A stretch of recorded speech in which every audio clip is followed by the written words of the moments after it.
Só existe um tipo de pregador.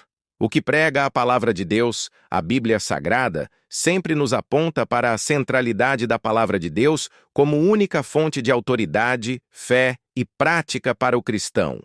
Ao longo da história da Igreja, muitos homens e mulheres foram chamados para pregar, ensinar, anunciar e proclamar a mensagem do Evangelho. Uns foram conhecidos como evangelistas, outros como mestres. Alguns receberam títulos acadêmicos de doutores, mas todos, se verdadeiramente chamados por Deus, sempre falaram de uma só coisa, a palavra de Deus. Portanto, afirmar que só existe um tipo de pregador é reconhecer que, no final das contas, toda verdadeira pregação só pode ter uma essência, a revelação divina registrada nas Escrituras. Não existe pregador verdadeiro fora da palavra de Deus. Existe apenas comunicador humano, palestrante, motivador ou orador, mas não pregador do Evangelho. Essa distinção é fundamental porque em nossos dias muitos confundem o púlpito com um palco, o sermão com uma palestra e a mensagem bíblica com uma conversa de autoajuda. Mas o chamado de Deus nunca mudou. Prega a palavra, insta a tempo e fora de tempo, admoesta, repreende, exorta, com toda longanimidade e doutrina. 2 Timóteo 4:2. A responsabilidade de quem sobe ao púlpito não é inventar ideias próprias. Não é trazer novidades filosóficas, não é emocionar a plateia com discursos elaborados, mas transmitir fielmente o que Deus já falou. O pregador não é dono da mensagem, mas servo dela. Não é criador da revelação, mas embaixador dela. Quando Paulo se apresenta em suas cartas, ele não se coloca como autor de um projeto humano, mas como servo de Jesus Cristo, chamado para ser apóstolo, separado para o Evangelho de Deus. Romanos 1:1. Isso mostra que a identidade de todo pregador legítimo está enraizada na palavra. A glória não é sua, a mensagem não é sua, a autoridade não é sua. Ele é apenas a voz que clama, como João Batista declarou no deserto. Eu sou a voz do que clama no deserto. Endireitai o caminho do Senhor. João 1:23. A voz é dele, mas a mensagem é de Deus.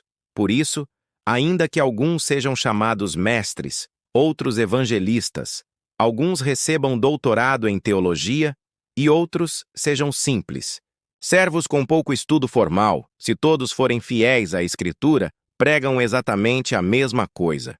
O conteúdo nunca muda. É a palavra de Deus. É claro que a forma pode variar. Uns usam linguagem mais simples, outros mais erudita, uns falam com ilustrações práticas, outros com análises históricas e exegéticas.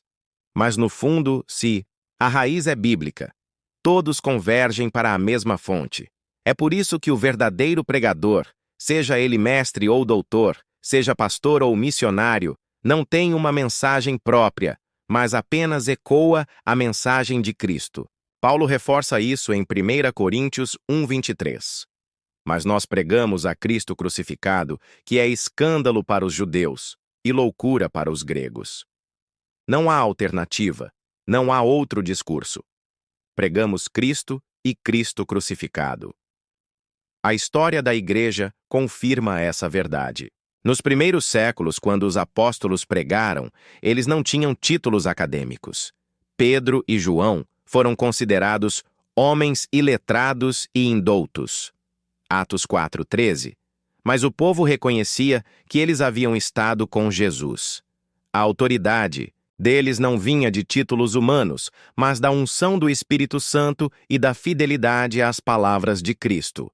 Séculos depois, homens como Agostinho, Lutero, Calvino e tantos outros receberam formações acadêmicas robustas e contribuíram com reflexões profundas para a teologia cristã.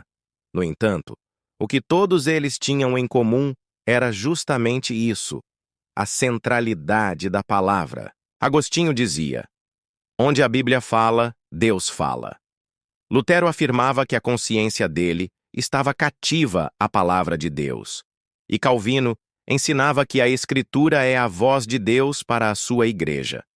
Portanto, quando falamos que só existe um tipo de pregador, não estamos diminuindo os dons e ministérios diferentes, mas enfatizando que o conteúdo é sempre o mesmo. Se o mestre ensina a Bíblia com profundidade, ele é pregador da palavra.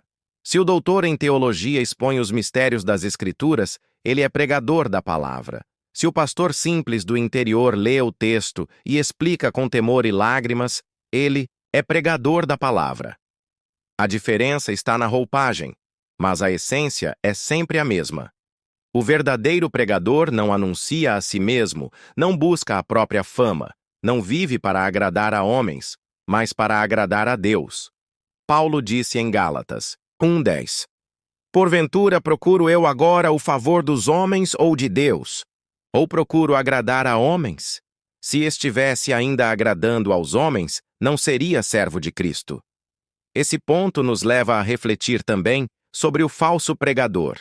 Se existe um verdadeiro, que é aquele que prega a palavra, também existem os que se desviam desse caminho. Muitos sobem ao púlpito sem temor, transformando a pregação em espetáculo, em teatro, em show. Outros reduzem a mensagem a histórias engraçadas, a conselhos motivacionais, a técnicas de prosperidade financeira. Esses não são pregadores da palavra, mas vendedores de ilusão. O perigo é que o povo, sem discernimento, muitas vezes confunde oratória com unção, carisma com autoridade espiritual e termina sendo alimentado com palha ao invés de pão. Mas o verdadeiro pregador não pode ser confundido, porque sua base é sempre a Escritura.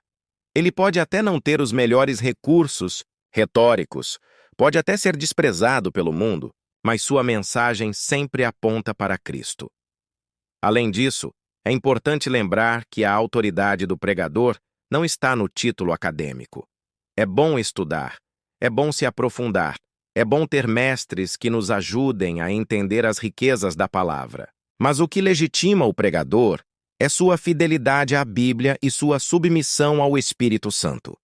Muitos pregadores famosos da história não tiveram doutorado. Por outro lado, muitos doutores em teologia se perderam em vaidades e se afastaram da simplicidade do Evangelho.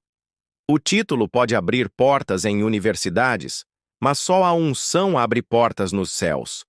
O pregador que agrada a Deus não é aquele que impressiona homens, mas aquele que prega a verdade sem adulteração. Paulo declarou em 2 Coríntios 4:2: Antes rejeitamos as coisas que por vergonha se ocultam, não andando com astúcia, nem falsificando a palavra de Deus. E assim nos recomendamos a consciência de todo o homem na presença de Deus pela manifestação da verdade.